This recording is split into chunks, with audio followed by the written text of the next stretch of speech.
Being a self-taught artist is definitely something that you should admire. However, at what point can you truly say that you're self-taught? I know for a fact that I don't fully feel taught yet. I could say that I'm on the right track and I'm moving forward towards it. My name's Sebastian and I've been practicing art for about 16 years or so now, but I've only really taken it seriously maybe this year, last year, something like that. My problem's always been a major lack of fundamental knowledge. I always struggle with taking things out of memory and putting them on paper because I never really practiced these things. I always focused on comic books and stylizing my work and doing all these fancy things, but in reality I never really practiced what was important.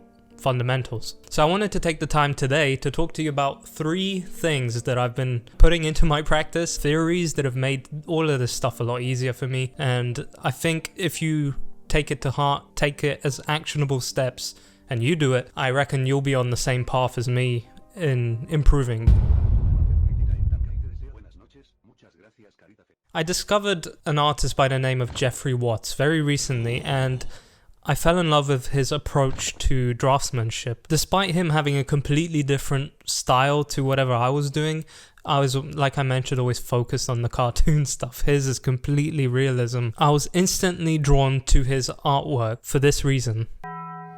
See, as a creative of any sort, you should actually focus on this skill. Pleasure doing business with you. Training your eye for good art, good anything. You need to create and develop your eye to spot anything that's like actually really good. Just in favorite late 2000s game RuneScape, I actually don't know when it came out, but in that game you have training, you have all these skills, right? Just like chopping wood, and just like you would go in there and chop down a bunch of trees, oak trees, and level up your wood cutting for some reason. Here you want to consume as much good art and understand what good art is, but more importantly what you want to do is you want to break apart that good art and see what makes it good. Understand the composition, understand everything, the lighting, symmetry, rule of thirds, all of this. Understand why the art you're looking at is good. It sounds simple, but it takes a long time. You're much better off taking 1 or 2 good pieces of art or artists and following exactly what they're doing,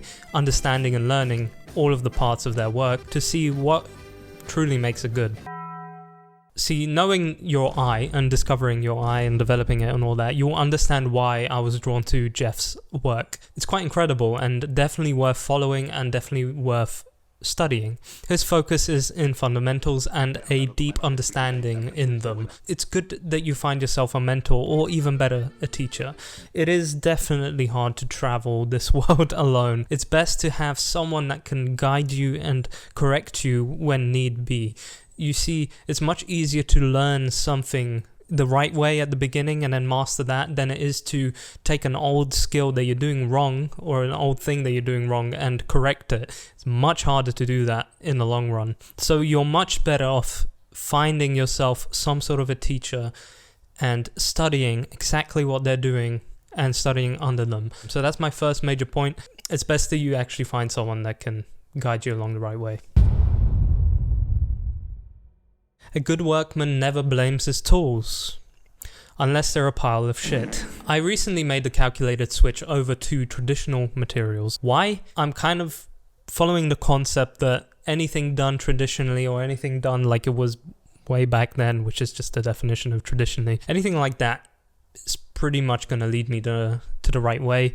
I'm taking away all of the fluff and everything from like character design to learning effects and all that. This is all stuff you put aside and you focus on the fundamentals. So thus, I'm not only doing the approach with things like anatomy and that, but I'm actually also doing it with the tools I use and the process. And one of the tools I've been focusing on recently is charcoal and some smooth paper. Simple as that. One, cheap, very cheap. You're not going to be spending so much money on paper because you're going to be using a lot of it. The whole point of this is to constantly bang out drawings as much as possible. Charcoal and paper is going to be your cheapest option. It's great, it's very versatile, and it works well. Second point, versatile. Insanely versatile. It almost feels like a paintbrush when you're manipulating it on the piece of paper.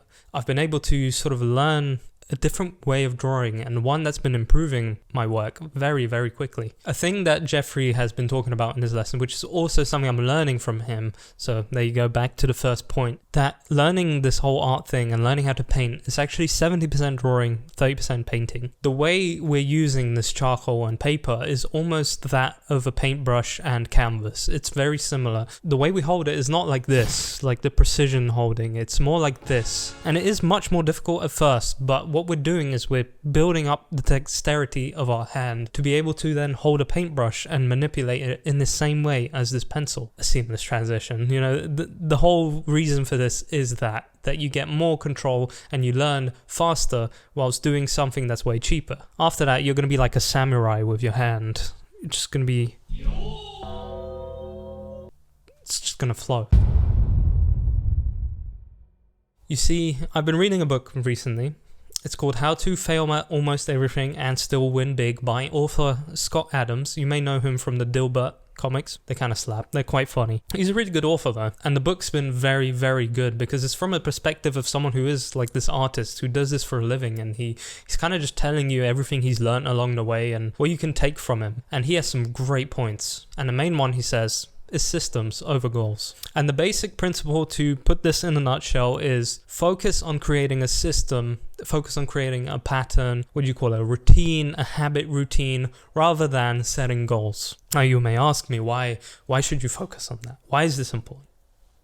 Gains. See, we all want to be working towards something that has deep meaning in our life. And for me, that's being a YouTuber and an artist. Those two kind of correlate. Those are our goals. We want to become this artist. We want to become this YouTuber. We want to become a comic book artist, or I want to work at Blizzard. These are goals, but they can be very dangerous. Let's go over an example here first. My goal is to, by the end of the month, get a job working as a 2D character artist. You know, because of this goal, I may sit down in a couple of days and just produce as many CVs and send them out. And then for the rest of the week, I'll be down because no one's responding, or I'll be down because I can't be bothered to do it anymore. And then I won't have that job by the end of the month. Now, let's change that to a system. I will, once a day at least, send out one CV and portfolio to said company, plus cover letter and everything, and I'll do this every single day until I land a job. That's a system. That has no deadline. Got more guarantee that you're going to stick to it. You're going to do this every single day. Doing that one CV, portfolio and cover letter and sending out a day is probably going to lead to more success than sitting down one day, making 6 of them and sending them out and being done with it. If you do it on a regular basis, tiny steps every day, there's a more chance that you're going to get. As simple as that. So that's what a system is. You may also call it a habit. And the fact that you can't fail this until you stop, personally, until you stop using this system, you will never fail. And that's just going to keep your optimism higher. That's going to keep your personal energy higher. And you're just going to enjoy the process a lot more. And personal energy is a big one. You want to keep that as high as possible. A lot of these things we want to do as artists, as creative as anyone, they require luck. And a lot of it, they require us to get lucky. Not in that way. They require us to have a major amount of luck. For me to become a YouTuber, I have to get lucky and one of my YouTube videos has to pop off. I increase the chance of that happening by uploading every week or every day or whatever, but it's still luck. And it could not happen for the next 3-4 years, and I'm okay with that. As long as I have a system in place that I do make a video every set amount of time, and I focus on doing that, and I keep going. Until I stop this system, I can't fail. There's no way of me failing. That's the best thing, is because you're just focused on just going. This is you learning to enjoy the journey rather than enjoying whatever the destination is going to be. So with this, we may not get lucky in the first month of trying to find a job, but we may get lucky 2 months after. And we never failed the goal because we finally got there with our system. So I hope you see what I'm talking about here. We're just fail-proofing this stuff. We're learning how to fail at almost everything, but still win big. Thank you, Scott Adams. But like I said, small steps will definitely get you there eventually, and you'll be much happier. We have learnt that you should probably look for a mentor or teacher. Even as someone who's self-taught, it's best to find someone that can correct your course or teach you how to do things well. And when you look for a mentor, look for one. Don't look for like 5 or 10, because everyone's going to try and teach you something else, and that's never going to lead to anything good. We want to make money out of all this stuff, and it takes a lot of skill to get noticed. We need to be at the top of our game, and you have to be sophisticated with whatever you do. Second is we want to know that tools are important. It's best that you choose the right tool for you and you learn with it. Gear matters, but it's essential that you taper it to you and your needs. And finally, create systems over goals. Don't set yourself goals, set yourself systems. Take the time to design something that is almost routine and follow it constantly. And then you have to prepare yourself for luck, because it will come. Luck will come. You just have to keep doing it, but eventually it will arrive. And when it does, you take it. And that's pretty much all I have for today. So with that, happy drawing. Find a teacher, find the right tool for you, and create a system for you. And then you'll win.